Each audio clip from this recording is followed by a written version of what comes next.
நாங்கள் எல்லாரும் முழங்கால் இருத்தப்பட்டு நாங்கள் அது குருக்கள் துறவிகள் வந்து அடையாளம் இல்லை. நாங்கள் எல்லாரும் முழங்கால்லாம் இருந்து நாங்கள் அந்த கடற்கரை மண்ணில. இப்ப எங்களை சுத்தி இராணுவத்தினர் அவைகளுக்கு கொடுக்கப்பட்ட அந்த ஓர்டர் நிறைவேற்றத்துக்கு, கட்டளை நிறைவேற்றத்துக்கு வந்தவை இந்த கட்டளை உங்களுக்கு தெரியும். காயப்பட்டாக்களையும் கொண்டு வந்தாங்க சில போராளிகள். இப்ப காயப்பட்டாக்களுக்கு நாங்கள் உடனே அந்த ஸ்ட்ரெச்சர்ஸ் செய்து நாங்களே எங்கள்ட்ட ரெண்டாக்களை வச்சு ஸ்ட்ரெச்சர்ஸ் எல்லாம் செய்து கொஞ்சம் பேரை தூக்கினாங்க. சில அவைகள் உயிரோடு இருக்கலாம், அவைகளும் இதை கேட்டு கொண்டு இருக்கலாம்.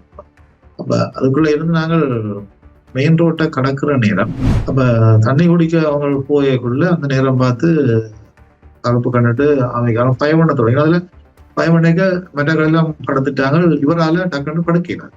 அப்ப அவர் மெல்ல மெல்ல அப்படியே சரிஞ்சோண்டு போக அந்த வெடி வந்து நெத்தியில பட்டு மண்டை பிளந்தபடி அப்படியே விழுந்துட்டார்.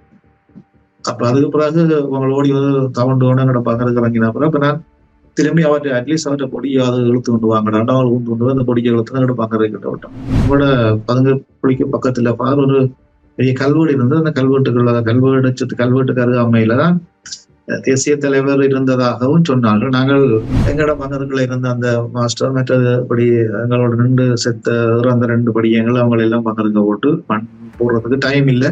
முள்ளிவாய்க்கால் வீதி வந்து சுருங்கி ஒற்றையடி பாதை மாதிரி தான் இருந்தது. வீதிக்கு 2 பக்கத்திலையும் எரிஞ்ச வாகனங்கள், ஒரு வீதி ஃபுல்லா வாகனங்கள் அங்க இருந்தாங்களுக்கு தெரியும் வாகனங்கள். அப்ப அதெல்லாம் குண்டுகள் விழுந்து எரிஞ்ச நிலையில இருந்தது. அதுக்கு கீழே உயிரற்ற உடலங்கள், எல்லா வடிவங்களையும் நாங்கள் அந்த இறந்த உயிரற்ற உடலங்களை கண்டு நாங்கள் தலை இல்லாமல், கால் இல்லாமல், கை இல்லாமல், வயிறு உழந்து போய் அந்த கிணத்து கிட்டத்தான், அந்த கிணத்துலதான் தலைவர் வந்து குளிச்சது, பொடிக்காட்சோட வந்து குளிச்சோன்னு சொல்லி பிறகு நாங்கள் கேள்விப்பட்டாங்க. அப்ப அந்த கிணறு எங்களுக்கு கிட்டத்தான் அது இருந்தபடியால அந்த கிணத்துலான் பொடிக்காட்சோட வந்து குளிச்சது பிறகு நாங்கள் கேள்விப்பட்டேன். நான் அப்படியான ஆக்களை காணாமல் சில கண்டு இருந்தால் சில எனக்கு நான் உன்னிப்பா பாக்குற அளவுக்கு, நான் நினைக்கிற அளவுக்கும் 2 பேரும் அந்த ஒரு குத்தியில இருந்து கதைச்சு கொண்டிருக்கேன். எங்களுக்கு பக்கத்துல இன்னொருதான் இருந்து கதைச்சு கொண்டிருக்கான். அப்ப நாங்க எங்கள் 2 பேரையும் விட்டுட்டு அவன் நாமி சுத்த ரவுண்ட்ஸ் வந்து அவன் தலையில பட்டு அவன் எங்களுக்கு முதல்ல அப்படியே விழுந்து சார். அப்படியான நிலைமை தான் அந்த இடத்துல இருந்தது. இதெல்லாம் நான் கண்டு நான் நேரடியான ரவுண்ட்ஸ்ல என்ன விழுந்திருந்தா நான் அந்த இடத்துல இறந்துருக்கேன். ரவுண்ட்ஸுக்கு தெரியும் யாருக்கு சுடுவோணும், யாருக்கு படவணும் பண்ற அவன் சுடுறத வந்து யாராவது கொழுவேலும் அவளுக்குலாம் உடையார் கட்டு வள்ளி குணத்துக்கு அறையில பனிக்கா கலர்ல இயங்கி கொண்டிருந்தேன். அப்ப அவர் என்னோட ஒரு சிநேகிதன் நான் ஒரு வேலை செய்யவோ ஒரு நல்ல பழக்கம். சின்ன குழந்தை, பிறந்த குழந்தை வந்து சண்டே அந்த நேரம் நடந்த இதுல செத்துட்டு. அப்ப அவர் என்ன செய்யறாருன்னா அந்த குழந்தை தூக்கணும் என்ற பாருதான் பாரு ஃபாதர் அவரோட அந்த குழந்தைய நம்ம பார்த்துருக்கிறேன். அப்ப அவர் கண்ணீர் இப்ப அவர் ஒரு இடத்துல இருப்பாருன்னு நினைக்கிறேன். இது அவருக்கு கட்டாயம் விளங்கும். துவாரகா எங்களோட தலைவருடைய மகள், அவ இறந்து விட்டான்ற ஒரு செய்தியில நாங்க இதை கேட்க அப்பவே எங்களோட காதுகள்ல பட்டது. அது எவ்வளவு தூரம் உண்மையா தெரியாது. 2 வாய்க்கால் பகுதியில் நடைபெற்ற காயப்பட்டு பிறகு இறந்து வந்த ஒரு கதை ஒன்று வந்தது. மே 18 தான் நாங்கள் கடைசி அந்த இடத்துல நின்றுனாங்க. அது மட்டும் எங்கேயோ ஒரு இடத்துல ரவுண்ட்ஸ்கள் எல்லாம் வெடிச்சபடி இருந்தது. நான் நினைக்கிறேன் சில வேளை உதிரிகளா நின்றாக்கள் தொடர்ந்து அடிபற்ற ஒரு சூழல் இருந்திருக்கலாம். மே மாசம் 18ஆம் தேதி கிட்டத்தட்ட 2:30-3 மணிக்கெல்லாம் இராணுவத்துக்கு எதிர்பக்கத்துல இருந்தெல்லாம் கிட துப்பாக்கி வீட்டுகள் இராணுவத்தை நோக்கி வந்து கொண்டிருந்தப்ப எங்களை சுத்தி ஒரு 100-150க்கு அதிகமான இராணுவத்தினர் சண்டைக்கு ஆயத்தமா தான் நின்றோம். அப்ப நாங்களும் அந்த ரோட்ல ஏதோ திடீரென்று அவங்களுக்கு அந்த வச்சிருந்த ஓகே மெசேஜ் கிடைச்சது. கிடைச்சோடனே எங்களை சுத்தி நின்றாக்கள் எல்லாரும் செய்த வேலை என்னன்னு சொன்னால், உடனே மேல்வடி வச்சு மேல ஆயுதங்களை துவக்களை மேல வச்சு மேல்வடி எல்லா இடம் ஒழிச்சது. இல்ல புதுக்குடியிருப்பு நடந்த சண்டைகள்ல அப்படி மாட்டுப்பட்ட ஆக்கள்னு சொல்லி சில உடலங்களை கொண்டு வந்து ஆக்கள்கிட்ட அந்த மக்களுக்கு காட்சிப்படுத்தினாங்க. அதுக்குள்ள ஒரு நாட்டு ராணுவத்தின உடலங்களும் இருந்தது. நாங்களும் சில பார்த்திருக்கிறோம். நீ மொட்டையா உங்க தலைவர் செத்துட்டார், நீங்க எல்லாம் அடிமையான. அப்ப நினைக்கிறேன் அந்த நேரம் தான் அந்த தலைவராக அந்த அவற்றை பொடியாக எண்ணப்பட்ட அந்த உடம்பு கண்டுபிடிக்கப்படும் தெரியல. அப்ப அந்த நேரம் எங்களுக்கு முன்னால் கூத்தாடி, இது மே மாசம் 18ஆம் தேதி, மே மாசம் 18ஆம் தேதி 12:20 மணிக்கு நடக்கிற ஒரு சம்பவம். அதுல இருந்து கூத்தாடி பெரிய சந்தோஷப்பட்டு எங்களை எல்லாம் நையாண்டி செய்தது. நீங்கள் எங்களுக்கு அடிமையாளர் ஒரு தலைவர் நாங்கள் கொண்டுவிட்டோம் என்று சொல்லி உலக தமிழர் அறிந்தே ஆக வேண்டிய உண்மைகளை தேடி ஒரு உடறப்பு. ஸ்ரீ காளிமாதா ஜோதிடம். உலக புகழ்பெற்ற ஜோதிடர் பண்டித் மகாராஜா. காதல், கல்யாணம், உத்தியோகம், வியாபாரம், கல்வி, குழந்தை பாக்கியம் மற்றும் மந்திர சூனிய பிரச்சனைகளுக்கு நிரந்தர தீர்வு. இன்றைய ஊடறுப்பு நிகழ்ச்சியில் நம்மோடு இணைந்திருக்கக்கூடியவர் யாழ் மறைமாவட்டத்தினுடைய கத்தோலிக்க ஊடகத்தினுடைய இயக்குனரும் முள்ளிவாய்க்கால் இறுதி யுத்தத்தின் இறுதி நாட்களில் அந்த மண்ணிலிருந்து வெளியேறியவருமாக இருக்கக்கூடிய அருட்தந்தை அருளானந்தம் ஆண்டனி ஸ்டீபன் அவர்களை மீண்டும் ஊடறுப்பு நிகழ்ச்சியில் இணைத்திருப்பதில் மகிழ்ச்சி. பல வினாக்களை நீங்கள் கேட்கும்படியாக தொலைபேசி வழியாகவும் குறுஞ்செய்தி வழியாகவும் பின்னூட்டத்தின் வழியாகவும் வேண்டியிருந்ததன் அடிப்படையில் பல சிரமங்கள் மத்தியில் மீண்டும் ஒரு முறை அருட்தந்தை இணைத்திருக்கின்றோம். ஊடறுப்பு நிகழ்ச்சியின் சார்பில் உங்களை வரவேற்பதில் மகிழ்ச்சி. வணக்கம். வணக்கம் தமிழரசு.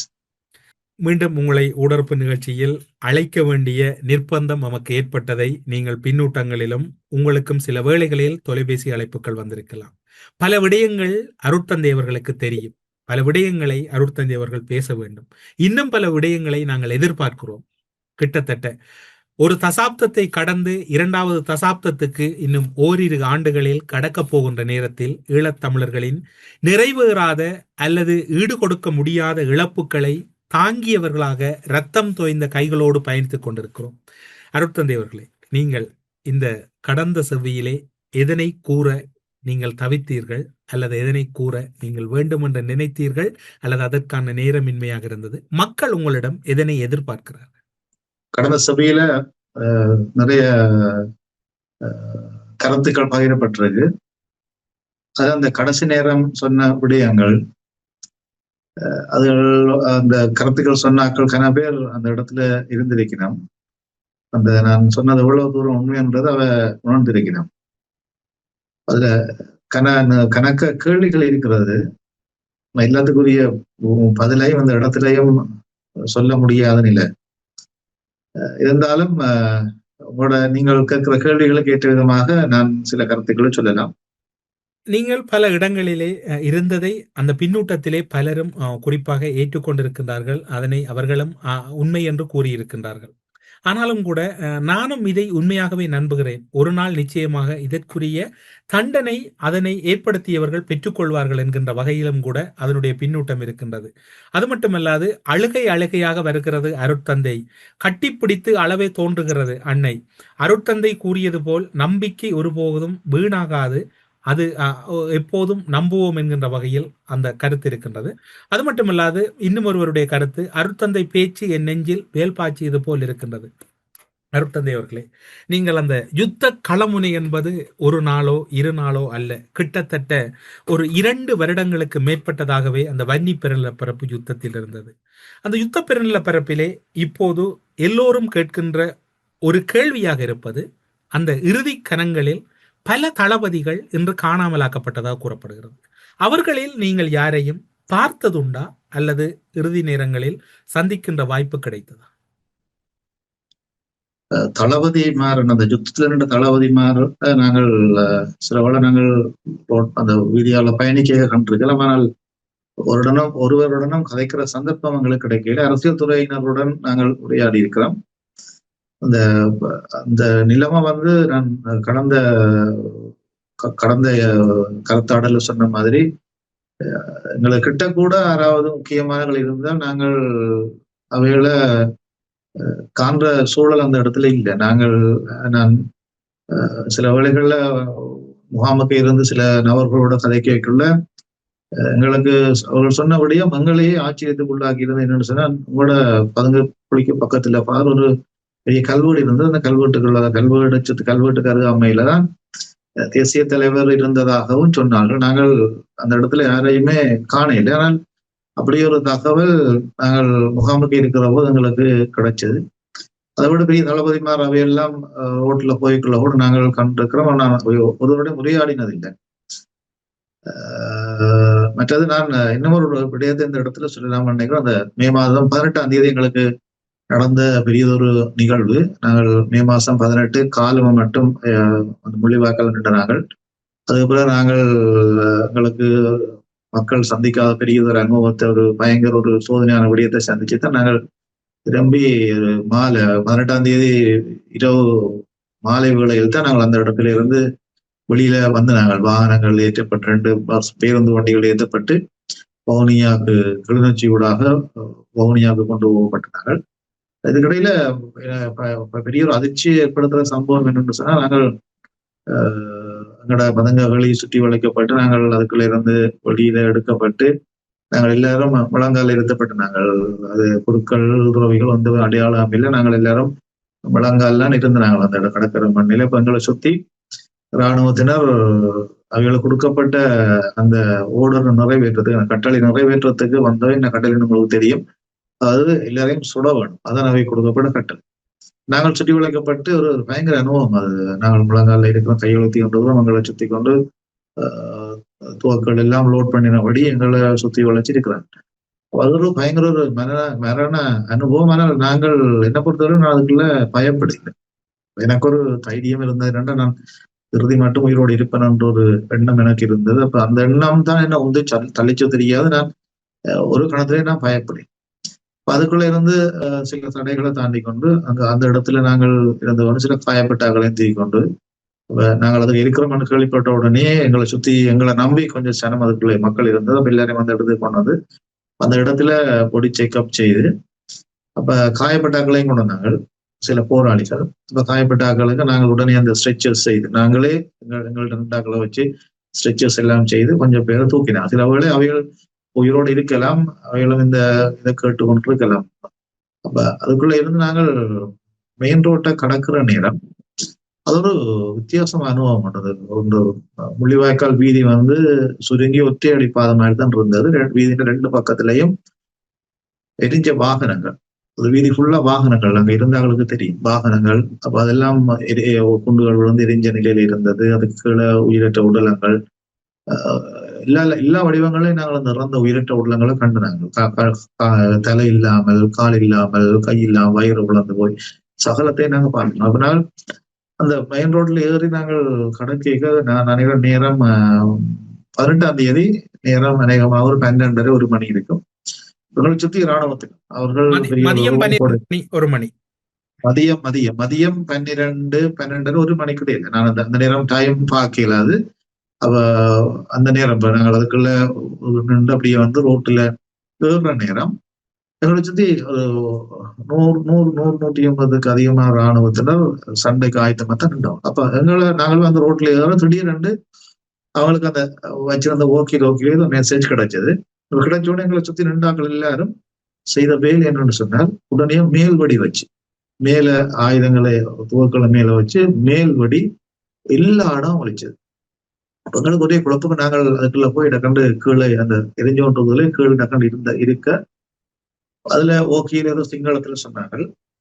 அதுக்கு பிறகு இந்த இடத்துல 2 ஆமிகாரங்களை பார்த்து சொன்னாங்க. என்னோட இன்னொரு ஃபாதர் வந்து அவருக்கு கொஞ்சம் இப்ப எனக்கு வழக்கத்துல அந்த நேரம் அவருக்கு ஃபாருக்கு வளர்த்தேன். அதனால மொட்டையா உங்க தலைவர் செத்துட்டார், நீங்க எல்லாம் அடிமையான. அப்ப நினைக்கிறேன் அந்த நேரம் தான் அந்த தலைவராக அந்த அவற்றை பொடியாக எண்ணப்பட்ட அந்த உடம்பு கண்டுபிடிக்கப்பட தெரியல. அப்ப அந்த நேரம் எங்களுக்கு முன்னால் கூத்தாடி இது மே மாசம் 18ஆம் தேதி மே மாசம் 18ஆம் தேதி 12 மணிக்கு நடக்கிற ஒரு சம்பவம். அதுல இருந்து கூத்தாடி பெரிய சந்தோஷப்பட்டு எங்களை எல்லாம் நையாண்டி செய்துட்டு நீங்கள் எங்களுக்கு அடிமையாளர் உங்களோட தலைவர் நாங்கள் கொண்டு விட்டோம் போடுவோம் சொல்லி பெரிய ஒரு ஆர்வம். அப்ப எங்களுக்கு எல்லாம் அது ஒரு நம்புறதா விடுறதா என்ன மாதிரி அந்த சம்பவம் வந்து இப்படிதான். அதுல சுத்தி 2 நூற்றுக்கணக்கான இராணுவத்தில் ஒன்றடியாக மேல்படி வைத்து அதை பெருசா கொண்டாடினார். அப்படியான ஒரு சூழல் இதுகளெல்லாம் இப்பவும் என்னோட கண்ணுக்கு முன்னால் அந்த இடத்துல என்னோட வந்து ஒரு ஃபாதர் தந்தை சரத் இவங்களுக்கு தெரியும். அந்த விடயத்தை கேட்டவர் உடனடியாக ஏங்குறார். அந்த இடத்துல அவருக்கு ஏங்கி அந்த இதுதான் அவருக்கு கடைசியாக கிடைச்ச ஒரு செய்தியாக இருக்குமான்னு நினைக்கிறேன். அதோடைய அவர் ஏங்கிட்டார். பிறகு நான் கிட்ட போய் கத்துறேன், சரா அப்படி நடந்திருக்காரா சொல்றேன். அந்த இடத்துல அவரை காப்பாற்றணும். எனக்கு நான் அந்த இடத்துல இருந்து கை கொண்ட விடயங்களை வந்து ஓகே ஒரு ஆள் நம்பிக்கை துளைஞ்சு போனாலும் எனக்கு தெரியும் அந்த இடத்துல நம்பிக்கை துளைஞ்சு போனாலும் பக்கத்துல இருக்கிற அளவுக்கு அந்த நம்பிக்கையை ஊட்டி எப்படியும் ஒரு தம்ப கொடுக்குற முயற்சி நான் கணக்கு செய்திருக்கேன். எங்கட பதங்கங்களுக்குள்ளே எங்களுக்கு பொறுப்பா இருந்தது மாஸ்டர் ஒரு ஆள் 15ஆம் தேதி 16ஆம் தேதி அப்படி தண்ணி ஒன்றும் இல்லாமல் சேடம் இழுத்து கொண்டிருக்கிறார். கடைசியாக நான் தான் அவர்கிட்ட போய் அவரை எழுப்பி அவருக்கு மருந்துகள் அதுகள் எல்லாம் கொடுத்து அவருக்கு கொஞ்ச நேரம் ஒரு கவுன்சிலிங் மாதிரி சொல்லி எழுப்பிட்டு வந்தார். அவர் அடுத்த நாள் அவர் இறந்துட்டார். எங்களோட பதங்காளிக்குள்ள இறந்துட்டார். அந்த பதங்காளிக்குள்ள ஒரு உடம்ப ஒடிய நாங்கள் வச்சு கொண்டு வந்தாங்க ஒரு நாள் ஃபுல்லா. அதை விட எங்களோட பதங்காளிக்கு பக்கத்துல இறந்தாக்கள் மற்றது எங்களோட எங்களோட ஒரு படியங்களே நெத்தி வடிபட்டு இறந்து போயிருந்ததை நாங்கள் எங்கடையாக்களை வச்சு இழுத்து கொண்டு வந்து எங்கட பங்கர் கிட்ட சடலங்கள் எல்லாம் போட்ட நாங்கள் எல்லாம் அதோட ஒரு எனக்கு சில நேரத்துல பெரிய குழப்பகரமான ஒரு விடயமாக இருக்கிறது என்னன்னா இறுதி நாள்களை வந்துட்டு எனக்கு தெரிஞ்ச ஒரு வேற ஒரு போராளியா இருந்தவர் கடைசி நேரம் காயப்பட்டு அவரை விட்டுட்டாங்க. நீங்க போராட்டத்தை விட்டு அப்ப அவருக்கு தாய் தகப்பன் வந்து யாழ்ப்பாணம். அப்ப அவர் எனக்கு தெரியும் அவர் என்னட்ட வந்து கேட்டார், நான் அப்படி காயப்பட்டிருக்கேன் ஃபாதர். அவருக்கு இப்படி இது கை மூட்டலாம் அவர் இப்படி கட்டின வழி இருந்தோம். அப்ப அவர் சொன்னார், ஃபாதர் என்னையும் நீங்க போய் கொண்டு போங்க. அப்ப நான் சொன்னேன், ஓகே எனக்கு பிரச்சனை இல்லை, நாங்கள் போய்க்கலாம் கூட்டிட்டு போறோம். ஆனால் எங்களோட சிக்கல் வந்து எங்களோட பங்கர்களிடம் இல்லை. அப்ப பக்கத்துல எல்லாம் பங்கர், அப்ப நீங்க அதுக்குள்ள இருங்க, நாங்கள் போய் கூட்டிட்டு வரோம். என்ன பெரிதாக மே மாசம் நான் நினைக்கிறேன் 18ஆம் தேதி நினைக்கிறேன் நடந்து காலமா தண்ணி குடிக்கிறதுக்காக வேண்டி தண்ணி எழுறதுக்கு கொஞ்சம் படியும் வெளியில போனவர்கள். அப்ப என்னிடம் வந்து கேட்ட அந்த தம்பியும் தண்ணி குடிக்க போனவர் அந்த நேரம் நாங்கள் இருந்தது மொழிவாக்கள் நாங்கள் இருந்தது கொஞ்சம் புட்டியான இடம். எங்க ரெண்டு சுட்டாலும் அந்த புட்டியெல்லாம் ரவைகள் வந்து பாயும். என்னோட புட்டியான இடம் எங்க ரெண்டு சுட்டாலும் அதெல்லாம் வந்து கொள்ளும்.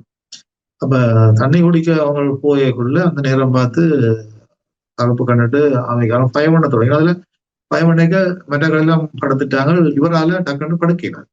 அப்ப அவர் மெல்ல மெல்ல அப்படியே சரிஞ்சோண்டு போகும். அந்த வெடி வந்து நெத்தியில பட்டு மண்டை பிளந்தபடி அப்படியே விழுந்துட்டார். அப்ப அதுக்கு பிறகு அவங்க ஓடி தவண்டு எங்கட பக்கத்துக்கு இறங்கின பிறகு அப்ப நான் திரும்பி அவர்கிட்ட அட்லீஸ்ட் அவர்கிட்ட பொடியாவது இழுத்து கொண்டு வாங்கடா அவள் ஊந்து கொண்டு அந்த பொடியை இழுத்து எங்கட பக்கத்தை கிட்ட விட்டோம். அங்கே அந்த வெளிக்கிடைக்க எங்கட மகன்கள் இருந்த அந்த மாஸ்டர் மற்றது படி எங்களோட நின்று செத்த அந்த 2 படியங்கள் அவங்களை எல்லாம் பங்கருங்க போட்டு மண் போடுறதுக்கு டைம் இல்லை.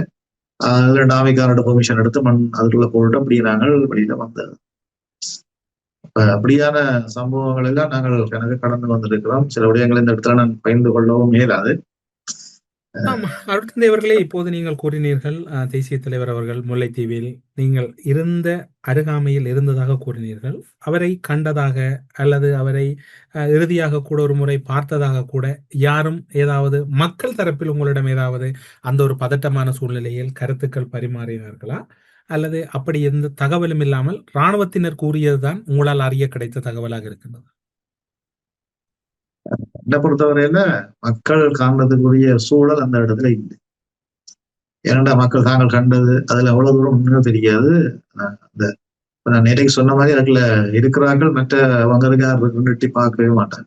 அப்படி ஒரு மரண பயம் இல்லை. மரணம் அப்படியே சூழ்நின்ற வேளையில நாங்கள் எங்களோட உயிரை காப்பாற்றுறதை விட்டுட்டு மற்றதுக்குள்ள யார் இருக்கிறோம் நாங்க அதால நாங்களும் எங்களுக்கு பக்கத்துல இருந்த இவ்வளவு நாள நாங்கள் பார்க்கணும் என்று இருந்த ஒரு ஆள் இருக்கைக்கு எங்களால பார்க்கலாம் போனது. என்ன நாங்கள் அப்படி சிந்திக்கிற அப்படின்னா நாங்கள் அப்படியான எண்ணங்கள் மக்கள்கிட்ட பெருசா இருந்திருக்கா அப்படி காண்றதுக்குரிய சந்தர்ப்பம் எங்களுக்கு இருந்தது. ஆனா நாங்கள் உதாரணமா ஒரு சின்ன சம்பவம் சொல்ல, நாங்கள் இருந்த பங்கர் அது வந்து ஹை செக்யூரிட்டி சோனா இருக்கு. அதுக்கு உள்ள யாருமே போகல. Mullivaikkal high security zone. அப்ப அது ஒரு பொது கிணறு இருந்தது.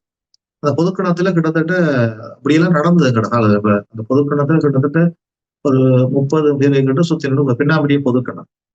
அப்ப நானும் அந்த இடத்துல போய் குளிக்கிறேன். அப்ப அந்த குளிக்கிற இடங்கள் பாத்தீங்கன்னா போராளிகள், பெண் போராளிகள் எல்லாரும் குளிப்பாங்க. சிலவள ஒரு உடுப்போடு நிற்பாங்க. யாரையுமே கவனிக்க மாட்டாங்க. நான் ஏன் சொல்றேன்னா மற்ற பங்கருக்கு இருக்கிறாங்களே பற்றி அந்த நேரம் இவ்வளவு டைம் வேகமா நாங்கள் குளிச்சுட்டு போறோம். அவ்வளவுக்கு எங்களோட உயிருக்கு பாதுகாப்பா இருக்கு. அப்ப எவ்வளவு வேகமா நாங்கள் அந்த இடத்துல நகர்றோம்ன்றதான் பார்ப்போமே தவிர பக்கத்துல குளிக்கிறாள் என்ன மாதிரி நிக்கிறான்றதை நாங்கள் யாருமே பார்க்க மாட்டோம். அப்ப அந்த இடத்துல இருந்து குளிச்ச கன பேர் கூட இப்ப இருக்கலாம், போராளிகளா இருக்கலாம். நானெல்லாம் குளிக்க போறோம், பக்கத்துல ஃபுல்லா பெண் போராளிகள் எல்லாம் குளிச்சோம். அப்ப நாங்கள் எங்களோட உயிரை காப்பாற்றுறதா பக்கத்துல யார் நிக்கிறது என்னத்தோட நிக்கிறோம்னு பாக்குறது அப்படியான பிரச்சனை. அப்ப என்ன பொறுத்தவரையில தலைவரை கடைசியாக கண்டது அதுகள் இவ்வளவு தூரம் உண்மையானது அதுக்கு இருந்தபடியா முள்ளிவாய்க்கால் இருந்தபடியால இந்த கடந்த கதை சொல்லிக்கல எனக்கு என்னன்னா அந்த அந்த கிணத்து கிட்டத்தான் அந்த கிணத்துலதான் தலைவர் வந்து குளிச்சது கொடிக்காட்சோட வந்து குளிச்சான்னு சொல்லி பிறகு நாங்கள் கேள்விப்பட்டோம். அப்ப அந்த கிணறு எங்களுக்கு கிட்டத்தான் அது இருந்தபடியால அந்த கிணத்துலான் பொடிக்காட்சோட வந்து குளிச்சது பிறகு நாங்கள் கேள்விப்பட்டோம். நான் அப்படியான ஆக்களை காண சில கண்டிருந்தால் சில எனக்கு நான் உன்னிப்பா பாக்குற அளவுக்கு நான் நினைக்கிற அளவுக்கும் இல்லை. அதாவது அந்த இறுதிக்கணங்களில் யாரை யார் பார்ப்பது என்பது ஒரு ஒரு நடைமுறை சாத்தியம் இல்லாத ஒரு விடயமாகத்தான் இருந்தது இல்லையா? அது உண்மைதான். ஒருத்தரும் பார்க்கல, எங்களுக்கு யார் இருக்கிறான்றத பார்க்கல. நாங்கள் என்னப்ப எல்லாரும் எல்லாரும் ஒரு நஞ்ச மாதிரி எல்லாரும் சம, எல்லாருக்கும் மரணம் சுத்தி நின்ற ஒரு வீடு. அப்ப யாரு முதல் மரணத்துக்குள்ள போறாங்கன்ற அந்த இடத்துல இருந்த முக்கிய விடயமே தவிர அந்த இடத்துல யார் நிக்கிறான்றது பார்க்கல. இன்னொரு சம்பவம் நான் சொல்ல வேண்டாம். நான் ஒரு இடத்துல போய் ஒரு அது அது அது ஒரு அரசியல் துறை தலைவரா ஒரு பணியாளரை சந்திக்க போனான். நாங்க 2 பேரும் இருந்து கதைச்சு 2 பேரும் அந்த ஒரு குத்தியில இருந்து கதைச்சு கொண்டிருக்கேன். எங்களுக்கு பக்கத்துல இன்னொருதான் இருந்து கதைச்சு கொண்டிருக்கான். அப்ப நாங்க எங்கள் 2 பேரையும் விட்டுட்டு அவன் நாமி சுத்த ரவுண்ட்ஸ் வந்து அவன் தலையில பட்டு அவன் எங்களுக்கு முதல்ல அப்படியே விழுந்து சார். அப்படியான நிலைமை தான் அந்த இடத்துல இருந்தது. இதெல்லாம் நான் கண்டு நான் நேரடியான இந்த ரவுண்ட்ஸ்ல என்னல விழுந்திருந்தா நான் அந்த இடத்துல இறந்திருக்கேன். ரவுண்ட்ஸுக்கு தெரியும் யாருக்கு சுடுவோணும் யாருக்கு படவணும்ன்ற அவன் சுடுறத வந்து யாராவது கொள்வேலும் அவ்வளவுக்கு எல்லாம் ஒரு சூழல் அந்த இடத்துல இருந்தது. அப்ப அதால யார பாக்குறதுன்றெல்லாம் பயங்கர சிக்கல். அப்ப எனக்கு இன்னொரு சம்பவம் இருக்குது. நான் அந்த முல்லைத்தீவு பகுதியில நினைக்கிறோம் உடையார்கட்டு வள்ளிகுணத்துக்காரியில கொனிக்கா கலர்ல இயங்கி கொண்டிருந்தேன். அப்ப அவர் என்னோட ஒரு சிநேகிதன் நான் ஒரு வேலை செய்யவோ ஒரு நல்ல பழக்கம். அவரெல்லாம் நினைக்கிறோம் மே மாசம் 13 அவற்ற குழந்தை, சின்ன குழந்தை, பிறந்த குழந்தை வந்து சண்டே அந்த நேரம் நடந்த இதுல செத்துட்டு. அப்ப செத்து அவரோட மனைவிக்கு வந்து நெஞ்சில காயம். அப்ப அவர் என்ன செய்யறாருன்னா அந்த குழந்தை தூக்கி என்ற பாருதான் பாரு ஃபாதர் அவரோட அந்த குழந்தைய நம்ம பார்த்துருக்கிறேன். அப்ப அவர் கண்ணீர் அவர் ஒரு இடத்துல இருப்பாருன்னு நினைக்கிறேன். இது அவருக்கு கட்டாயம் விளங்கும். அவர் வந்து பங்கருக்கு முன்னால வச்சு அழுகிறேன். அப்புறம் எனக்கு ஒண்ணு அந்த பிள்ளை செத்துட்டு அப்புறம் ஆசீர்வதிச்சுட்டு சொன்னா அவங்களோட மனைவியை கொண்டு போய் மெடிக்ஸ் எல்லாம் காட்டுங்க. இப்படி ஒரு பெரிய அவலம் நடந்தாங்க. குழந்தைகள் இல்ல, சின்னாக்கள் பிறந்தாக்கள் இல்ல, எல்லாருமே ஒரு அந்த இடத்துல ஒரு இலக்கங்களா தான் இருந்தவை. அந்த மனித மாண்புன்றது அந்த இடத்துல நாங்கள் யாருமே தேடி பார்க்கல. இப்போது இன்னும் ஒரு விடயமும் இப்போது பல விடயங்கள் கேள்விகளாகத்தான் இருக்கின்றது அருட்தந்தை அவர்களே. அந்த வகையிலே பலரும் பல விடயங்களை கூறிக்கொண்டிருக்கின்றார்கள். பாலச்சந்திரன் விவகாரம் தொடர்பில் பேசப்படுகிறது. ஒரு சிறுவர், அவரை ஒரு தேசிய தலைவரின் மகன் என்பதற்கும் அப்பால் அவர் ஒரு சிறுவனாக இருக்க வேண்டியவர்.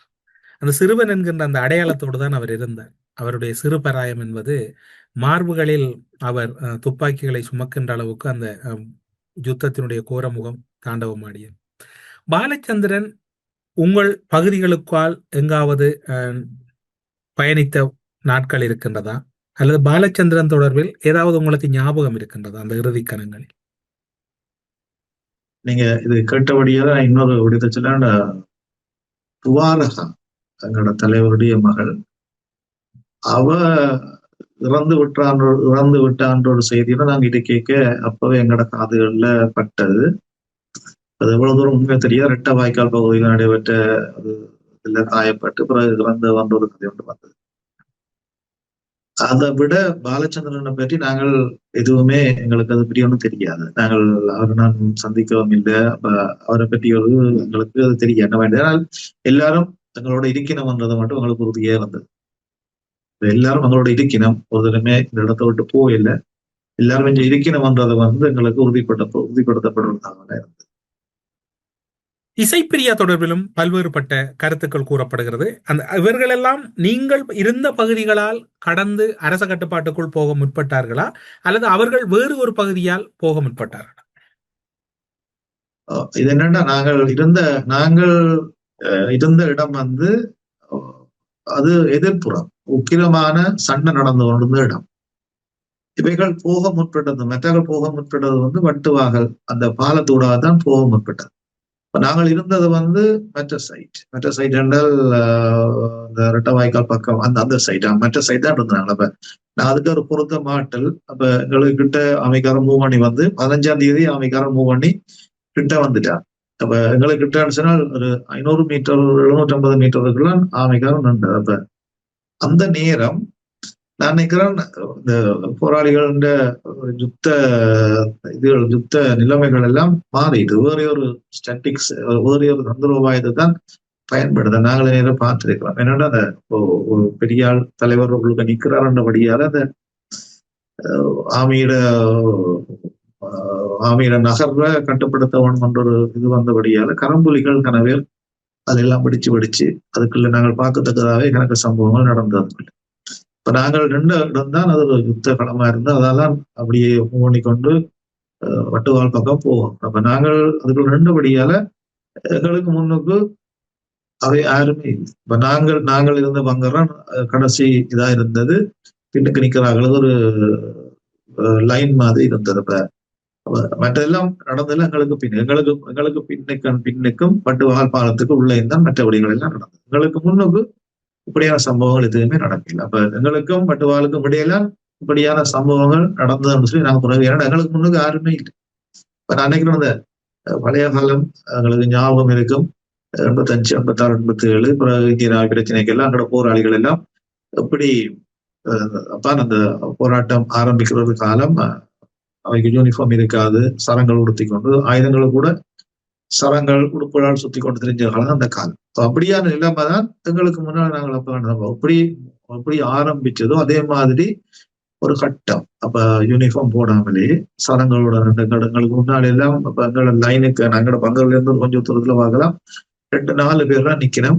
சரம் கட்டி கொண்டு ஆயுதங்கள் எல்லாம் துணியால மறைச்சு கொண்டு கடலிக்க மறைச்சு கொண்டு வர்ற ஆமைய நிப்பாடி கொண்டு. அப்ப இது மற்றது நீங்க கேட்கறது நடந்தது எங்களுக்கு பின்னால நடந்தது. அந்த இறுதி நாட்களில் பல உடலங்கள் எடுக்கப்பட முடியாமல் இராணுவத்தினர் கனரக வாகனங்களினூடாக மண்களை அள்ளி குவித்ததாகவும் உடலங்கள் மீது கனரக வாகனங்கள் ஏற்றப்பட்டதாகவும் கூறப்படுகிறது. அது நீங்கள் நிற்கின்ற போது இடம்பெற்றதா அல்லது அதுக்கு பின்னர் இடம்பெற்றதா? அதுக்கு பிறகு நாங்கள் நிக்கிற அந்த மே 18 தான் நாங்கள் கடைசி அந்த இடத்துல நின்றுனாங்க. அது மட்டும் எங்கேயோ ஒரு இடத்துல ரவுண்ட்ஸ்கள் எல்லாம் வெடிச்சபடி இருந்தது. நான் நினைக்கிறேன் சில வேளை உதிரிகளா நின்றாக்கள் தொடர்ந்து அடிபற்றோடு சூழல் இருந்திருக்கலாம். மே மாசம் 18ஆம் தேதி கிட்டத்தட்ட 2:30-3 மணிக்கெல்லாம் இராணுவத்துக்கு எதிர்பக்கத்துல இருந்தெல்லாம் இடக்கிட துப்பாக்கி வீட்டுகள் இராணுவத்தை நோக்கி வந்து கொண்டிருந்தப்ப இடக்கிட நின்றாக்கள் சில வேளை அப்படியே அடிபட்டு அப்படியே சைனல் குடிச்சிருக்கலாம் அல்லது ஏதாவது ஒன்று செய்திருக்கலாம். அந்த நேரம் ஆமையும் பெருசா இராணுவத்தினரும் பெருசா ரிலாக்ஸா நிக்கல. அவங்களும் எல்லாம் ஒரு வெற்றி கழிப்போட இருந்தாலும் ஒரு அந்த யுத்த அபாயம் ஒரு நீங்க கட்டத்துக்கு இருந்தபடியான இதுகள் எல்லாம் நினைக்கிறேன் நீங்க சொன்ன விடயங்கள் எல்லாம் பிறகுதான் நடந்திருக்கு. உழவு 1000 பேற்ற பொடி அங்க இருந்திருக்கும். எல்லாத்தையும் தனித்தனி எடுத்திருக்க மாட்டாங்க. அப்படியே எல்லாம் மூடி எங்கட நாங்க சொன்ன மாதிரி எங்கட கிட்ட இருந்த அந்த ஒரு நிலக்கள் அந்த வெட்டின பங்கருக்கே 2-3 பேற்ற பொடியை நாங்கள் போட்டனாங்களா. அது எல்லாத்தையும் எடுத்து திரும்பி அவங்க சாப்பிடிய வச்சுலாம் மூடி இருப்பாங்கன்னு நினைக்கிறேன். நீங்கள் அந்த களமுனைகளை கடந்து வருகின்ற போது அல்லது வவுனியா நோக்கி வருகின்ற போது வேறு நாட்டு படையினர், அதாவது இலங்கை படையினர் அல்லாத வேறு நாட்டு படையினரையும் நீங்கள் அவதானித்தீர்களா அல்லது அவ்வாறான ஒரு நிகழ்வு இடம்பெறவில்லை? நான் கேள்விப்பட்டிருக்கிறேன். அந்த சில புதுக்குடியிருப்பு நடந்த சண்டைகள்ல அப்படி மாட்டுப்பட்ட ஆக்கள்னு சொல்லி சில உடலங்களை கொண்டு ஆக்கள்கிட்ட அந்த மக்களுக்கு காட்சிப்படுத்தினாங்க. அதுக்குள்ள வேற நாட்டு இராணுவத்தினட்ட உடலங்களும் இருந்தது. நாங்களும் சில பார்த்திருக்கிறோம். அதை விட நாங்கள் வெளிநாடுகள்ல இருந்தாக்கள்ன்றத வெளியில நிக்கிறாக்களுக்கு தெரியலன்னா உள்ளுக்கு சில வேலை இருந்திருக்கலாம். உடையார் நலைவன் கல்மடுவு கிட்ட நடந்த சண்டையில எல்லாம் கைப்பற்றப்பட்ட இராணுவத்தினட்ட பொடி புதுக்குடியிருப்பு அந்த சைட்ல கொண்டு வச்சது. அதுல எல்லாம் இந்திய ராமியின் பொடிகள் எல்லாம் இருந்தது. அதாவது அந்நிய நாட்டு படையினர் இந்த யுத்த களமுனையில் பங்கு பெற்றினார்கள் என்று கூறலாம். அப்படி அவன் பொடி இருக்கிறபடியால கட்டாயம் பங்கு பெற்றாமல் அவர் பொடி வந்திருக்காங்க. இறுதி நாட்களில் நீங்கள் அன்று கூறினீர்கள் சமாதானத்துக்கான ஒரு முயற்சி எடுக்கப்பட்டது என்று. அதனையும் தாண்டி ஒரு சமாதான பேச்சு அல்லது அந்த சரணடைதல் விவகாரம் மிகவும் ஒரு ஆழமான விவகாரம், பல தரப்புகளாலும் முயற்சி செய்யப்பட்ட ஒரு விவகாரம். இந்த சமாதான பேச்சு அல்லது அந்த இறுதிக்கட்ட இராணுவ நடவடிக்கைகளின் போது சரணடைதல் தொடர்பில் அருட்தந்தை பிரான்சிஸோடு சென்றவர்களுக்கு அப்பால் அரசியல் துறை பொறுப்பாளராக இருந்த நடேசன் அவர்களுடைய தலைமையில் கூட ஒரு சரணடைதல் ஏற்பாடு செய்யப்பட்டது. அது பற்றி உங்களுக்கு ஏதாவது தெரியும்? நான் சொன்ன மாதிரி என்னன்னா, இதுக்கு இன்னொரு சம்பவத்தை நான் சொல்லலாம். மே மாச தொடக்கத்திலேயே இப்ப அரசியல் துறை கொஞ்சம் நிக்கிறார்கள். அங்க எங்கள்கிட்ட வந்து சொன்னாங்க என்னன்னா, நீங்கள் கொஞ்சம் ஆயத்தமாகவோ, என்னன்னா ஒரு கப்பல் ஒன்று வருகுது, இந்த கப்பல் வந்து நீங்கள் தான் போய் கதைக்க வேணும். சில பேரை இங்க இருந்து வெளியில எடுக்கிறதுக்குரிய முயற்சி, அமெரிக்கான கப்பல் ஒன்று வருதுன்ற ஒரு கதை இருந்தது. அப்ப எங்களுக்கு வந்து தகவல் தரப்பட்டது, வருது. அப்ப நாங்கள் அதை பேச்சுவார்த்தை செய்யலாம். அப்படியான ஒரு எதிர்பார்ப்பும் அந்த இடத்துல இருந்தது. அப்ப அதுவும் அப்படியான சம்பவம் நடந்தது. அப்ப நீங்க கேட்ட மாதிரி சரணடைகிற இது நான் நடேசனா கடைசியா சந்திச்சு அப்ப நான் கேட்ட, நீங்க என்ன செய்ய போறீங்கன்னு கேட்டேன். அவர் சொன்னா தங்களுக்கு 2 வழிதான் இருக்குது. ஒன்று சரணடைகிறது, இல்லாட்டி அடிபட்டு கொண்டு வெளியில போறது. அந்த நேரம் நாங்கள் இறக்கலாம். 2ஐயும் அந்த நேரத்தில் அதனால சொன்னேன். இதுக்கும் தாங்க பின்னுக்கு போய்த்தான். அப்ப அவர் எங்கட இது நாங்க இருந்த இடத்தை கிட்டத்தான் அவையும் இருந்தவ. இப்ப அவர் சொல்லிட்டு அப்படியே அவர் பின்னுக்கு போயிட்டார். அப்ப அதுக்கு பிறகு எங்களுக்கு என்ன நடந்ததுன்னு தெரியாது. நாங்க கேம்புகள் இருக்கைக்குள்ள பேப்பர் ஒன்று ஆர்டிக்கல், அப்ப அந்த ஆர்டிக்கலை பார்க்கல எனக்கு மிச்ச சம்பவம். நான் கேம்புக்குள்ள 18ஆம் தேதி அங்கேருந்து வந்து அப்புறம் 19, 20ஆம் தேதி தான் எங்களை கொண்டே சோன் 4 ஒன்று அடிச்சது. அப்ப அந்த இடத்துல நான் பேப்பர் பார்க்கக்குள்ள அந்த பேப்பர்ல ஒரு ஆர்டிக்கல் வந்தது. அப்ப அந்த ஆர்டிக்கல்ல வச்சுதான் நான் நடேசன் குறித்த அவைகளுக்கு என்ன நடந்ததுன்றது அந்த ஆர்டிக்கல் வந்து விவரிச்சு அவற்றை கூடி படம் எல்லாம் போட்டு, அப்ப எனக்கு தெரியும் இப்படி ஒரு சம்பவம் உள்ள நடந்தது. நாங்கள் அங்க இருக்கைக்குள்ள அந்த சம்பவம் நடந்திருக்கு. நான் என்ன 18ஆம் தேதி தான் நடந்திருக்கோம். அந்த பேப்பர்ல இருக்கு. ஆனா எங்களுக்கு அது ஒன்றும் தெரியாது. அதனால கூட எங்களுக்கு பின்னால அந்த சம்பவங்கள் நிச்சயமாக நடந்திருக்கு. நீங்கள் இப்போது அந்த கூறுகின்ற இந்த காரணிகளோடு மேலதிகமான ஒரு தகவலை கூறியிருந்தீர்கள். ஒரு கப்பல் ஒன்று வரும், அதனோடு நீங்கள் தான் உரையாட வேண்டும் என்று நடேசன் அவர்கள் குறிப்பிட்டதாக கூறினீர்கள். யுத்த கால பகுதியிலும் அதற்கு பின்னரும் கூறப்பட்டது ஒரு கப்பல் ஒன்று தயாரானது, இறுதியில் அந்த முயற்சி கைவிடப்பட்டது என்று. அந்த கப்பல் என்ன கப்பல், யாரால் அது அனுப்பப்பட இருந்தது, அது தொடர்பில் மேலதிகமான தகவல் ஏதாவது உங்களிடம் இருக்கு? அது சொல்லப்பட்ட என்னன்னா, அமெரிக்காவோட கப்பல், அமெரிக்கா தான் அனுப்புது, அங்க இருக்கிறார்களை வெளியேற்றுறதுக்குன்ற மாதிரியான ஒரு கதை தான் எங்களுக்கு சொல்லப்பட்டது. அதை தவிர வேற எந்த ஒரு தகவலும் உங்களுக்கு பகிரப்படவில்லை. அதே நேரம் இன்னொரு உணவு கப்பல் உண்டு. அது நான் நினைக்கிறேன் கப்பலோட பேர் கூட இப்ப நான் மறந்து போயிட்டேன். வணங்காமன் வந்து அதுவும் வருதுன்ற ஒரு கதையும் அந்த இடத்துல வந்தது.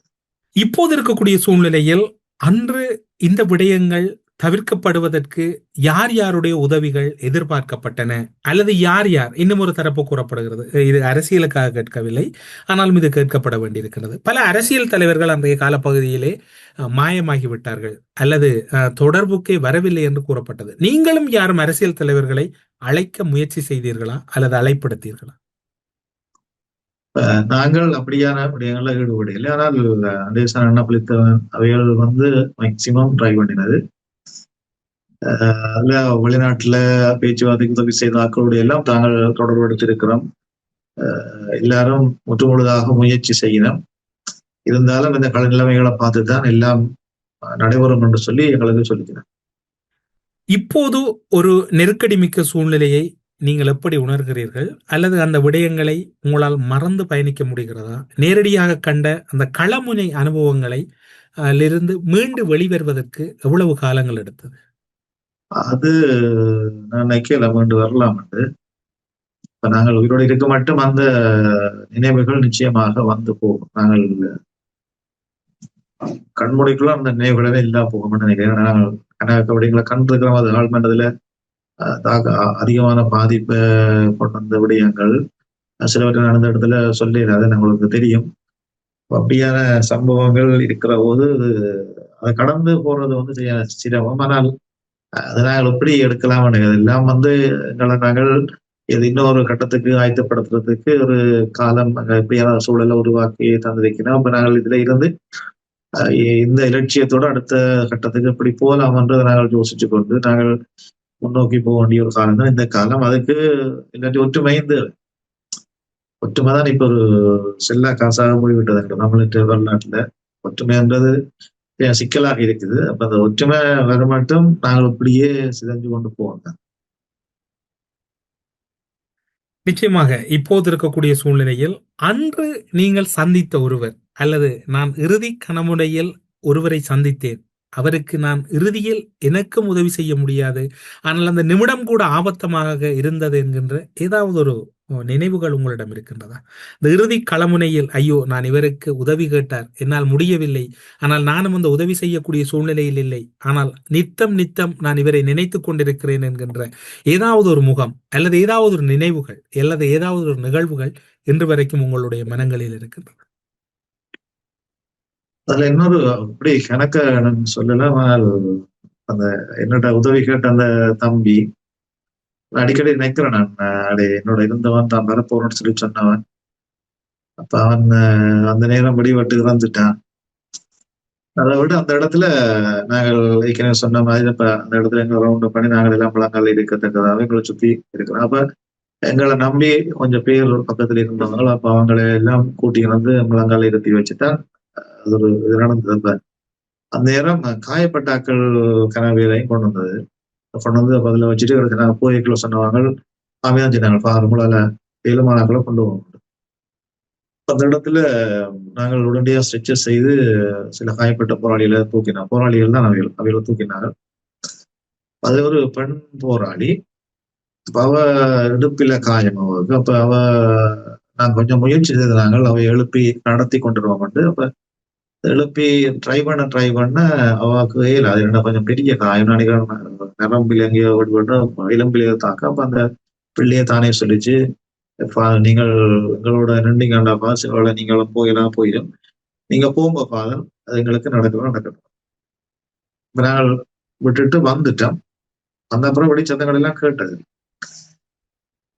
அப்ப அந்த நேரம் நாங்கள் அப்படியே இந்த பிள்ளை கேட்டது எங்களை கொண்டு போகலாம் போயிட்டுது என்ற ஒரு உறுத்தல் நான் நடுக வந்து போவோம்.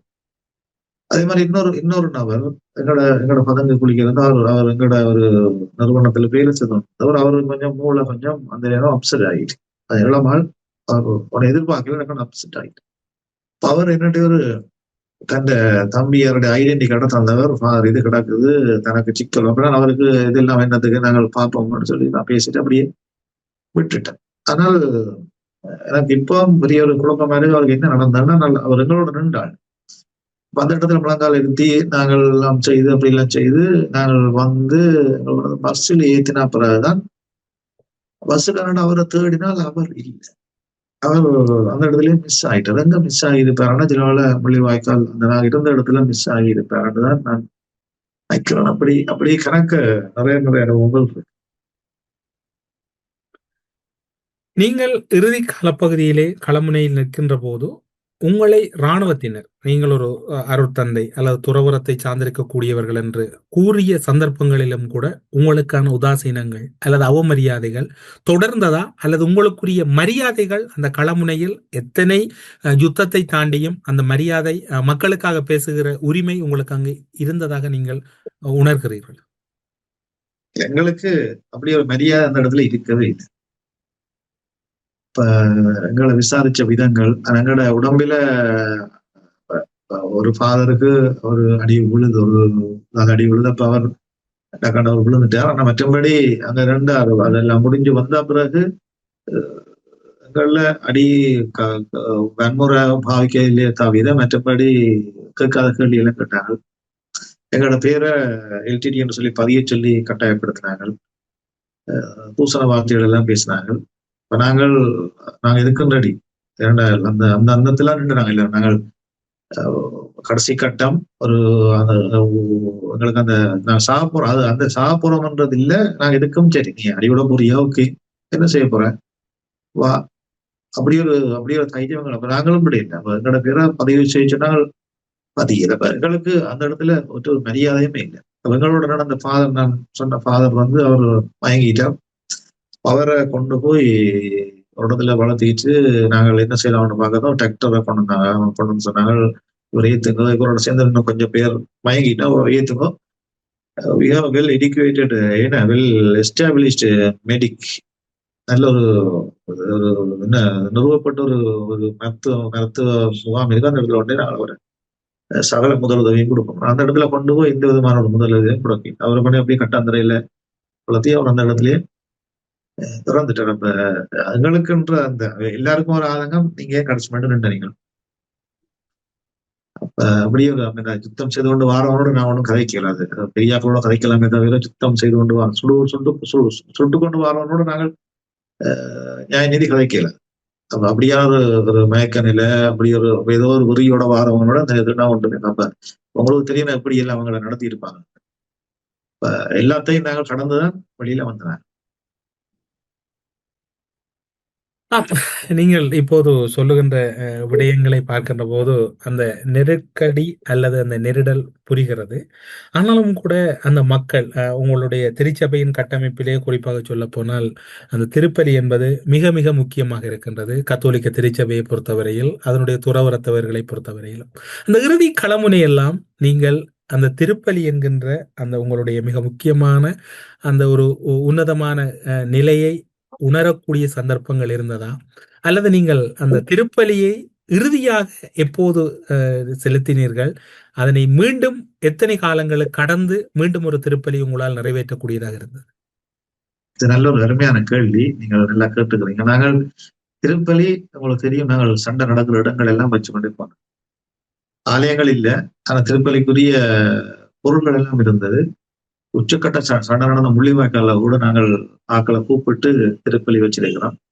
சில இடங்கள்ல பதங்கு அகழிக்குள்ள கூட நாங்கள் பங்கருக்குள்ள கூட நாங்கள் திருப்பலி ஒப்பு கொடுத்தோம். அதுல வித்தியாசமான அனுபவம். பதங்கு அகழிக்குள்ள திருப்பலி ஒப்பு கொடுக்கிறது, மற்றது அதுல இருந்து ஆக்களை கூட்டினோம் எல்லாம் உங்களோட சேர்ந்து. நற்கருணையை எல்லாம் நீங்கள் எவ்வாறு கையாண்டீர்கள்? நற்கருணை எல்லாம் உங்களுக்கு அந்த இறுதி கடமுறையில் எப்படி அது அந்த சூழ்நிலை அல்ல அந்த அனுபவம் எப்படி இருக்கு? நாங்கள் எங்கள்கிட்ட இருந்த சாமான் உடுப்புகள் எல்லாம் படிப்படியா குறைஞ்சு ஒரு சின்ன ஒரு பேக் வந்து மறுபடியும் எங்களோட திருப்பலிக்குரிய பொருள்கள் நாங்கள் கைவசம், அது வைனா இருக்கலாம், அந்த திருப்பலிக்கு பாவிக்கிற வைனாக இருக்கலாம், மற்றது நெற்கரணையாக இருக்கு. நெற்கரணை, சிறிய நெற்கரணை, சிறிய அந்த அப்பம், பெரிய அப்பம், அதெல்லாம் எங்களோட கைவசம் இருந்தது. அதை நாங்கள் விட எங்களுடைய பொருட்கள் என்றால் எங்களோட முக்கியமான பணி வந்து திருப்பலி ஒப்பு கொடுக்குறது. திருப்பலியே யாருமே ஒப்பு கொடுக்கிறார். ஒரு குருவா ஒரு டாக்டர் வந்து திருப்பலி ஒப்பு கொடுக்கலாம். ஆனா ஒரு குருவானவர் எல்லா வேலையும் செய்யலாம். டாக்டர் மாதிரி மருத்துவம் செய்யலாம், அல்லது என்ஜினியர்கிட்ட வேலை குருவானவர் செய்யலாம். ஆனா குருவானவர் வைக்கிற திருப்பலியை மற்றவர்கள் வைக்கலாம். அப்ப திருப்பலி வந்து அதான் எங்களோட முக்கியமான ஒரு பணி. திருப்பலி வைக்கிறதுக்கு தான் நாங்கள் பொருட்களாக வந்துடுறாங்க. நம்ம கடவுளுக்கும் மனுஷருக்கும் இடையில அந்த பலி ஒப்பு கொடுக்கும்.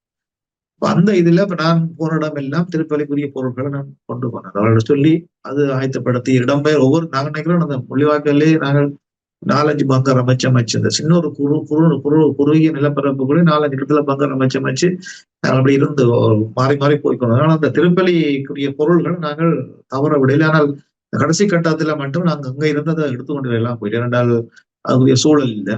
நாங்கள் கடைசியாக இருந்த பங்கருக்கு அந்த திருப்பலி பொருள்கள் எல்லாம் அப்படி இருந்தது. நீங்கள் தடுப்பு முகாமுக்கு வருகின்றீர்கள். தடுப்பு முகாமில் உங்களை முன்னர் குறிப்பிட்டீர்கள், நீங்கள் விடுதலை புலிகள் என்று அடையாளப்படுத்த வேண்டும் என்று குறிப்பிட்டீர்கள். ஆனால் அதன் பின்னர் எப்படி இருந்தது? அந்த தடுப்பு முகாமில் உங்களை எப்படி வழி நடத்தினார்கள்? எங்களை கிட்டத்தட்ட 2 நாள் பஸ்ஸுக்குள்ள கொண்டு எல்லா இடமும் தான் நான் சுத்தி கொண்டு தெரிஞ்சேன். என்னோட செட்டிகுளம், நாங்கள் மௌனியால இருந்து செட்டிகுளத்துக்கு போறதுக்கு ஒரு 2-3 மணி நேரத்துக்குள்ள போயிருந்தேன். ஆனால் எங்களை என்ன செய்தாங்கன்னு சொன்னால், மதவாச்சி கொண்டு போய் மதவாச்சில இருந்து பெரிய ரவுண்ட் அடிச்சு அது சிங்கள ஏரியாக்குள்ளால போறாங்க. அப்ப சிங்கள ஆக்கள் பால் காய்ச்சி கொடுக்குற கலந்துகள் நாங்கள் பார்த்தாங்க. அப்படி நாங்கள் வேண்டாம் அந்த அடிமையெல்லாம் பிடிச்சு கொண்டு வரோம்ன்ற ஒரு மாயை அந்த இடத்துல உருவாக்கிறோம். எங்களோட பஸ் வந்து சிங்கள இடங்களுக்கு எல்லாம் போய் அதுக்கால போய் கிட்டத்தட்ட 19ஆம் தேதி எங்களோட பயணத்தை ஆரம்பிச்சு நாங்கள் போய் சேர்க்க கிட்டத்தட்ட 20ஆம் தேதி நினைக்கிறோம். 20ஆம் தேதி தான் எங்களோட அந்த Zone 4 முகாமுக்கு போனோம். அப்ப என்னோட அப்படியே கொண்டு போய் நாங்க இருந்த முகாம் வந்து அது வந்து கடைசியா ஆக்கள் நாங்கள் பிடிச்சு கொண்டு வந்த ஆக்கள் சொல்லி Zone 4, அதுக்கு பேர் ஒன்றும் வைக்கிறோம். Zone 4 அதை சொல்ற எல்டிடி முகாம். அதுக்குள்ள யாருமே உடனடியாக வர இயலாது, போக இயலாது. அப்ப அப்படியான ஒரு முகாமுக்கு நாங்க இருந்தேன். அந்த முகாமுக்கு இருந்து நீங்கள் கேட்ட அதே மாதிரி நாங்கெல்லாம் அந்த முகாமுக்கு திருப்பலி ஒப்பு கொடுக்கறதுக்கு முதலாவது ஸ்டார்ட் பண்ண அது திருப்பலிக்குரிய பொருட்கள் எங்களுக்கு கிடைச்சது. நாங்கெல்லாம் அந்த முகாமுக்கே திருப்பலி ஒப்பு கொடுத்தோம். அப்ப திருப்பலி ஒப்பு கொடுக்கறது வந்து ஆக்களில ஒன்று சேர்ந்து ஒரு ஆறுதல் கொடுக்குறோம். இப்ப நாங்கெல்லாம் அந்த முகாமுக்குள்ள வந்து திருப்பலி ஒப்பு கொடுத்தது, முகாமுக்குள்ள ஞானஸ்தானம் கொடுத்தது, அதெல்லாம் நாங்கெல்லாம் அதுக்கு இருந்து ஆரம்பிச்சேன். அப்ப எங்களுக்கு அந்த முகாமுக்கு இருக்க மன்னார் ஆயர் வந்து சொன்னார், அந்த தகவல் நாங்க 2-3 நாள்ல உங்களை இந்த முகாமுக்கு இருந்து வெளியில் எடுக்கலாம்ன்ற ஒரு தகவலை மன்னார் ஆயிரங்களுக்கு தந்தவர். ஆனால் அந்த முகாமுக்கு பொறுப்பா இருந்தவர் சந்திரசிறியன். ஏன்னா ஒரு யாழ்ப்பாணத்தில் இருக்க மன்னார் ஆயரோட கொஞ்சம் முருகல் நிலை. மன்னார் ஆயர் சந்திரசேகர் என்றால் முன்னாள் வடமாகாண ஆளுநராக இருந்தவர். ராணுவத்துக்கு பொறுப்பா இருந்தவர். அவர் இருக்கலாம் சந்திரசேகர். ராணுவத்துக்கு பொறுப்பா இருந்தவர். அவர் அந்த இடைத்தங்கள் முகாமுக்கு அங்க பொறுப்பா இருந்தார். அப்ப அவருக்கு மன்னார் ஆயருக்கு முறையில பெரிய ஒரு பிரச்சனை ஒன்று வந்துட்டு, அப்ப அந்த நேரம் மன்னார் ஆயிரம் பார்த்தவங்க சொல்லியிருக்கிறேன், ரமணோட சுவாயம் மேல வெளியில் எடுத்துப்பாரு. இப்போ ஒரு பிரச்சனை வந்தோடனே இப்ப எங்களுக்கு அதுக்கு இருந்த எங்களுக்கு மன்னார் ஆயர் வந்து ஒரு தகவலை சொல்லி அனுப்பினார். ஃபாதர்ஸ், நான் மேக்சிமம் ட்ரை பண்ணிட்டேன், அதனால் இவன் ரோட்ல நிக்கிறான், உங்களை விட மாட்டான், நீங்க உங்க மக்களோட இருக்கிறதுக்கு உரிய மாதிரி நீங்க அவங்கள தயார்படுத்தும். அதுக்கு பிறகுதான் நாங்கள் ஓரளவு ரிலாக்ஸ் ஆயினாங்கள். உங்களுக்கு தெரியும், ஒரு முகாம் மண்டைக்கு நாங்கள் முள்ளிவாக்கால் இருந்தாங்கள், ஒரு சுதந்திரமான அனுபவங்களும் கிடைச்சது. நாங்கள் எங்களை சுத்தி ரவுண்ட்ஸ் ஒரு மரண வேலி இருந்தாலும் எங்களுக்கு ஒரு சுதந்திரமாக ஜீவிக்கிற ஒரு ஒரு ஒரு அனுபவங்களும் கிடைச்சது. ஆனால் சொட்டிக்குளத்துல வந்து துவக்க சட்டங்கள் இல்ல, மரண பயம் இல்லை, அங்க வந்து நாங்கள் அடிமையா இருக்கிறோம்ன்ற ஒரு ஒரு பெரிய ஒரு ஆதங்கம் எங்களுக்கு இருந்தது. யுத்தத்துக்கு இருந்தால் நாங்கள் சுதந்திரமா இருக்கிறோம், இங்க நாங்கள் யுத்தம் இல்லாமல் ஒரு அடிமையா இருக்கிறவங்க ஒரு எண்ணம் கொண்டு வந்தது. அப்ப அதுக்குள்ள போன உடனே ஒரு 3-4 நாள் சொல்லலாம், என்னோட அங்க டாய்லெட் இல்ல, தண்ணி இல்லை. நான்லாம் 3-4 நாள்கள் டாய்லெட் பக்கமே போயிடும். என்னடா அப்படி நான் வெளியில போறோம்ன்ற ஒரு கதை வந்தா போல அப்படியே இருந்தது. அதனால் அதுக்கு பிறகுதான் எங்களோட மன்னா பிஷப்போட தகவல் வந்த அப்புறம் நாங்கள் ஓரளவு எங்களை சுதாரிச்சு கொண்டு அதுக்குள்ள நாங்கள் இருப்போம் என்ற ஒரு ஐடியாவோட அதுக்கப்புறம் ஃபுல்லா நாங்கள் அப்படி எங்களை நாங்கள் அதுக்குள்ள இருக்கிறதுக்கு ஏற்ற மாதிரி நாங்கள் சொல்லுவோம். நான் இதுல என்னன்னா, எனக்கு எந்த வாழ்க்கையினவும் நான் விஞ்ஞானத்துல படிச்சிருக்கிறேன், தக்கன பிழைக்கும் தகாதன மடியும் என்ற ஒரு கொள்கை இருக்கு. தக்கன பிழைக்கும் தகாதன மடியும். நீ இருக்கிற சூழல்ல நீ இசைவாக்கம் அடைகிற மாதிரி மாத்தி கொண்டீங்கன்னா நீ சீவிப்ப, இல்லாட்டி நீ இல்லாம போயிடுவேன். எனக்கு இந்த இது வந்து கன இடங்கள்ல எனக்கு உதவி செய்ததுக்கு, நீ இருக்கிற சூழலுக்கு உன்னை நீ இசைவாக்கம் அடைய செய்ததை நீ சீவிக்கலாம். அதனால நான் எந்த இடத்துல விட்டாலும் சீவிக்கிற நிலைமையில நான் அந்த காலத்துல இப்போ அப்படியான ஒரு நிலைமையில அப்படி சில கொள்கைகளை நாங்கள் மாத்திடலாம். அதை விட இன்னொரு அடிக்கடி நான் ஞாபகப்படுத்துறது, இந்த முடியும் என்று சொல்றவன் வழிகளை தேடுவான், முடியாது என்று சொல்றவன் காரணத்தை தேடுவான். இந்த இது யார் உங்களுக்கு சொல்லணும், உங்களுக்கு தெரியும். முடியும் என்று சொல்றவன் வழிகளை தேடுவான், முடியாது என்று சொல்றவன் காரணத்தை தேடுவான். அப்ப எல்லாத்தையும் நாங்கள் முடிக்கலாம் என்ற ஒரு எண்ணத்தோட நான் சிலதுகளை நான் செய்து இப்போ நான் சேவிக்கிறேன்னா அதான் ஒரு காரணமா இருக்கு. இப்ப நீங்க அந்த நாங்கள் முகாமுக்கு எல்லாம் எனக்கு நல்ல நல்ல அனுபவம் அது. அந்த இடத்துல ஒரு காலம் நான் சொல்லலாம் நினைக்கிறது, என்னோட ஒரு காலம் இந்த நாங்கள் எங்களுக்கு டாய்லெட் ஒன்றும் இல்லை. அப்ப ஒவ்வொரு பிரிவா தான் பிரிச்சிருக்கு, ABCDEF பிரிச்சிருக்கு. அப்ப ஏக்குள்ள A1 A2 A3 A4 A5 A6 A12 மட்டும் போகும். நாங்க இருந்த முகாமுக்கு கிட்டத்தட்ட 80,000 பேர் கிட்ட இருந்தாங்க. ஒருவருக்கும் அந்த கணக்கெடுப்பு தெரியாது. அதான் நாங்கள் டாய்லெட்டுக்கு போறோம் எப்படின்னா, நாங்கள் டாய்லெட் போடல. அப்போ ஒரு சில பகுதிகள் அப்படியே 2ஆம் பிறகுதான் நாங்கள் போய் அதுல குந்தி இருக்கிறோம். ஒரு காலம் நான் போய் குந்தி இருக்கிறேன், ஒன்னும் செய்யலாத. அப்ப எனக்கு பக்கத்துல இருந்த ஒரு ஆள் எழுப்பி, ஃபாதர் நீங்க இருங்கன்னு சொல்லி அந்த எழுப்பி பக்கத்துல போய் அந்த ஆதி காலத்துல நாங்க எப்படி இருந்தோமோ அப்படியா. இன்னொரு கட்டத்துல இப்ப நான் இருக்கிற இடத்துக்கு அப்படின்னு தண்ணி கழுவுறது, தண்ணி வேணும். அப்ப தண்ணிய அப்ப நான் இருந்த அந்த டெண்டுக்குள்ள 13 பேர் இருந்ததுனால இப்ப நான் வந்து தண்ணியை தாங்க கொண்ட அடுத்து பூத்துல தந்தாங்க. அது இருட்டு தானே. இப்ப போய் என்னோட வந்து விளையாட போய் நான் பக்கத்துல இருந்துட்டு கழுவம் பண்ணு, அது பிறகு அது சோடும். அப்படியெல்லாம் கணக்கு அனுபவங்கள். அதுக்குள்ளதான் நான் குடமுடப்பட்டு வெளியில வந்திருக்கிறோம். அப்படி கதைக்கிறோன்னு அப்படி கதைச்சு கொண்டு போகலாம். நீங்கள் மன்னராயர் தொடர்பில் குறிப்பிட்டீர்கள். உண்மையில் மன்னராயர் அவரை இன்று வரையும் யாரும் மறக்க முடியாது. யுத்தம் என்றாலும் சரி, ஈழ விடுதலை போராட்டம் என்றாலும் சரி, அவரை தவிர்த்து கொண்டு அந்த விடயப்பரப்புக்குள் நாங்கள் உரையாடவும் முடியாது, விவாதிக்கவும் முடியாத ஒரு பெரும் ஆளுமையாக, ஒட்டுமொத்த தமிழ் சமூகத்தால் கொண்டாடப்பட்ட ஒரு பெரும் ஆளுமையாக அமரர் முன்னாள் ஆயர் ராயப்பு ஜோசப் பாண்டகை இருக்கின்றார். எனக்கும் ஞாபகம் இருக்கின்றது, அவர் அங்கு பல முகாம்களை சந்திக்கின்ற போது அவர் அந்த இடங்களிலே அவரும் ஒரு அகதி போன்றுதான் தன்னையும் மாற்றிக்கொண்ட சந்தர்ப்பங்கள் இருக்கின்றது. அதுக்கும் அப்பால் அவர் பல இடங்களிலே முரண்பட்டதை நீங்கள் குறிப்பிட்டிருந்தீர்கள். அவர் இறுதி கள முனைகளில் அல்லது இறுதி நேரங்களில் அந்த இடைத்தங்கள் முகாம்களுக்குள் வருகின்ற போது ஏற்பட்ட நெருக்கடியும், அவரை நீங்கள் ஒரு ஆயராக பார்க்கின்ற போது, ஏனென்றால் நீங்கள் அவரின் கீழ் அல்லது அவருடைய திருச்சபையிலே ஒரு பணியாளராக இருக்கின்ற போது அவரை இராணுவத்தினர் அல்லது அரசு அதிகாரிகள் நடத்துகின்ற அந்த சம்பவங்கள் உங்களால் எப்படி பார்க்கப்பட்டது? இதுல இன்னொரு விடயத்தை நான் சொல்லாம நினைக்கிறேன். மன்னார் பிஷப் எடுத்த முயற்சி அதுகளாதான் நாங்கள் இப்ப அந்த இதுக்கு இருந்தாக்கள் இப்ப கடைசியா வந்தாங்க உயிரோட இருக்கோம். என்னன்னா இந்த மே மாசம் 17ஆம் தேதி எங்களுக்கு ஒரு பெரிய சங்கடம். அப்ப எங்களை ஃபுல்லா சுத்தி வளைச்சாச்சு. அப்ப அந்த நேரம் எங்கள்கிட்ட ஒரு சிடிஎம்ஏ போன்றது, நாங்கள் அந்த போனை பாவிக்கிறதுக்கு இயக்கம் போராளிகள் எங்களுக்கு அனுமதி தந்திருந்தவர். அந்த போன்ல நாங்கள் எங்களோட பிஷப் மாதிரி எல்லாருக்கும் தெரியப்படுறது. அந்த நேரம் கூட எங்களோட தொடர்புன்றது மன்னார் பிஷப், மன்னார் ஆயிரம் எங்களோட கூட தொடர்பு. நாங்கள் என்னென்ன செய்ய வேணும்னு எங்களுக்கு டிரெக்ட் பண்ணி கொண்டு அவர் மன்னார் ஆயர் அதோட சேர்ந்த சில குழுக்கள் அவைகள் வெளியில ப்ரெஷர் கொடுத்து வந்திருந்தது. உதாரணமாக எம்பசி வழிய, மற்றது வெட்டிக்கான் நுண்சியோ அப்படி என்று கொடுத்து வந்தது. என்னோட குழுக்கள் அந்த இடத்துல இருக்கிறோம். இன்னொரு ப்ரெஷர் வந்து அங்க அரசாங்கம் கொடுக்கப்பட்டு கொண்டிருந்தபடியா தான் நாங்கள் அந்த நேரத்தில் 2-3 டைரக்டாவே நான் நேரடியாகவே ஆயரோட தொலைபேசியோட தொடர்பு கொள்ள சந்தர்ப்பம் கிடையாது. அப்ப நாங்கள் அவர் சொன்னது கேட்ட விதமாக 14ஆம் தேதி 2 தரம் நாங்கள் வெளியில போய் ஆமிட்ட போய் ட்ரை பண்ணினாங்க. அதுக்கு சாத்தியப்பட வெள்ளப்படிகளோட போனாங்க, சாத்தியப்படையில. அப்ப நாங்கள் திரும்பி வந்து ஆயர்கிட்ட சொன்ன போது ஆயர் சொன்னார், ஃபாதர் நான் எடுத்து அவங்கள்ட்ட சொல்றேன், ராணுவத்துக்கு சொல்றேன். அவங்க சொல்றாங்க தங்கடையாக்கள் ஒருத்தரை சுட மாட்டாங்க, நீங்க தைரியமா போக மாட்டோம். இப்ப நாங்க சொல்றோம் நாங்கள் போக சொல்றாங்க. அப்படியே இருக்கட்டும். அது பிறகு கடைசி 18ஆம் தேதி கடைசி நாள் அவர் ஆயர் கண்கலங்கி சொன்ன விஷயம் என்னன்னா, ஃபாதர் நீங்கள் ஏதோ ஒருத்தர மாற்றுப்பட்டுட்டீங்க, இப்ப அவங்களாலே உங்களை லொக்கேட் பண்ணிடலாம், லொக்கேட் பண்ண உங்களோட லொக்கேஷனை கண்டுபிடிக்கிறாங்க. நாங்களும் மேக்சிமம் எல்லா இடமும் ட்ரை பண்றோம், இருந்தாலும் இனி கடவுள்லாம் நம்மளை காப்பாற்றணும். அதை சொல்லி கூட ஒரு அளவு தொடங்கிட்டோம் போன்லயே. பார்ப்பேன் நாங்கள் இது மட்டும் வந்து நாங்கள் இனி என்ன நடக்கும் போது நாங்கள் ஏற்றுக்கொள்வோம்னு சொல்லிட்டு அவற்றை அந்த உரையாடல் நிறைவேற்றுவோம். மன்னர் ஆயர் வந்து கடுமையாக எங்களோட இந்த போராட்டத்துல தன்னை மக்களுக்கு ஒரு நல்ல ஒரு தீர்வு பண்றதுல. நீங்கள் எல்லாம் இடைத்தங்கள் முகாமில் இருந்த போது அவர் அதிகளவான நாட்கள் ரம்பைக்குளம் மந்தோனியார் ஆலயத்தின் அந்த மர நிழலில் தான் காத்திருந்த நாட்களும் இருக்கின்றது அல்லவா அருட்தந்தை அவர்களே?